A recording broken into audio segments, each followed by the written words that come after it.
जोंनि धेमाजि जिल्ला दुलाराय बर' आइजो अनसाय आफादा खुंगा 82 बोसोरसालिया जथुम्माखौ नैबे सिलाफोथार दख'रानि सिङाव थानाय दिपा हालामाव नौनारि सेंगाजान माजरबारि गुदि फरायसालिनि गेलेग्रा फोथाराव साननैनि मेहेरगोनां हाबाफारि लानानै खुंनाय जाबाय।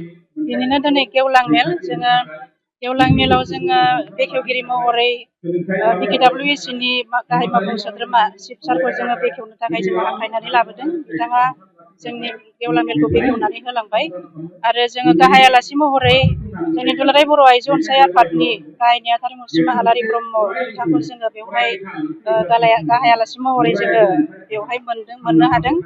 दा बिथांनि माखासे बेसेन गोसा रावफोरखौ जोंनि गेजेराव होलांबाय बिथाङा। जोङो साफ्रोमबो आइजोफ्रा बिथांनि माखासे बेसेन गोसा रावफोरखौ जोङो गोसोआव लालायनानै खामानिफोरखौ मावलांगोनखौ आङो धेमाजि जिल्ला दुलाराय बर' आइजो अनसाय आफादनि जानानै आङो मिजिंथिदों। लोगोसे जोंहा जर'खा आलासि जोङो मोननो हाबावदों खौसेथि बर' सुबुं आफादनि आफादगिरि माननीय मुस्रि मनरन्जन बसुमतारी बिथाङाबो जोंनि गेजेराव नुजाथिफैनानै खम समनि गेजेरजोंब्लाबो आइजोफोरनि माखासे बिफावफोरखौ लानानै बेसेन गोसा बिबुंथि होलांबाय।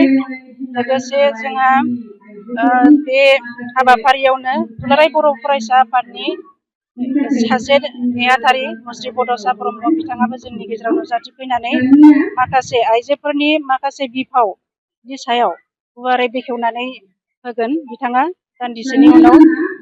दा माखासे मावनो गोनां हाबाफारिफोरा जोंना आइजो माहारिनियाव गोबां सान दङ, गोबां खामानि मावनो थाखाय दङ। दा बेखौनो जोङो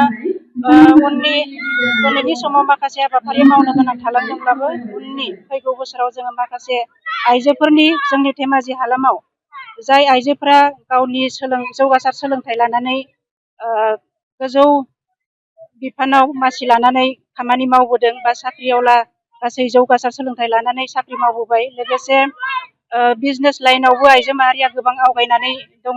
बेफोरनि सायाव जोङो जायफोर आइजोआ नांथाब नाजा गावनि आथिं सिङाव गसंनानै दङ बिथांमोनखौ जोङो उननि समाव 2022 मायथाइया बिनि उनाव जोङो 2022 मायथाइनि जेब्ला जोंनि 1 बोसोरारि जोंनि जथुम्मा जागोन बेवहाय जोङो बिथांमोनखौ जोंनि धेमाजि हालामाव थानाय जाय आइजोफ्रा गाव गावनि आथिङाव गसंनानै दङ एबा जौगासार सोलोंथाइ लानानै गावनि आथिङाव गसंनानै दङ बिथांमोनखौ जों लाबोनानै जोङो जोंनि आइजो धेमाजि जिल्ला दुलाराय बर' आइजोनिफ्राय जोङो मान बावगोन। बेखिनिखौ आङो दिनैनि खुंगा 82 बोसोरसालिया जथुम्मानि गेजेरजों आं बेखिनिखौ नोंथांमोननि खौरां बिजोंनि गेजेरजों फोरमायनानै होबाय। एक्सुलि आं दिनै दुलाराय बर' आइजो अनसाय आफादनिफ्राय फैनानै बेवहाय धेमाजि जिल्ला दुलाराय बर' आइजो अनसाय आफादनि दिनै जिहेथु जारिमिनारि मोनसे सान, बे सान इन्टारनेसनेल वुमेन डे अर्थात 8 मार्च बेजों लोब्बा लाखिनानै साननैनि हाबाफारिजों दिनै मेहेरगोनां अपेन मिटिं अर्थात गेवलां मेल बेवहाय फैनानै आं गावनो जोबोद गोजोननाय मोनदों। आरो बे इन्टारनेसनेल वुमेन डे बेखौ जोङो माने बोसोरफ्रोमबो बर' आइजो अनसाय आफादाबो गावनि फिरफिलानि सिङाव थानानै जों अबजार्भ खालामबोदों। दिनै नै वुमेन डेआ 115 इयार्स जाबाय। जा बेखौ जोङो मालाबा सेन्ट्रेलाव खुङो, मालाबा जोङो डिस्ट्रिक्ट राननानै हरो।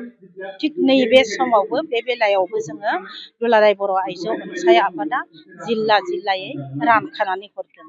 बै लेखा जिल्लाफोरा मालाबा मोनफ्रोमबो जिल्लायाव गावनिनो माने जोंहा सोद्रोमा थाखायो, बिबानगिरि थाखायो, बिथांमोनखौ लानानै दिनैनि हाबाफारिखौ मावफुङो।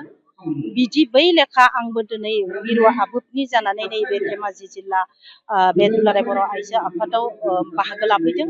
आं जोबोद गोजोनदों आइजोफोरखौ लोगो मोननानै। आरो बै सानाव जोंनि समाजारि, सोलोंथायारि, रांखान्थियारि बे आबोबनि जे थाखानाय नोजोर आरो थांखिजों सावरायनायजों लोगोसे दिनैनि बे बुहुमनां आइजो सानखौ जारिमिनारि सानखौ फालिफानो मोननानै आं जोबोद गोजोननाय मोनदों।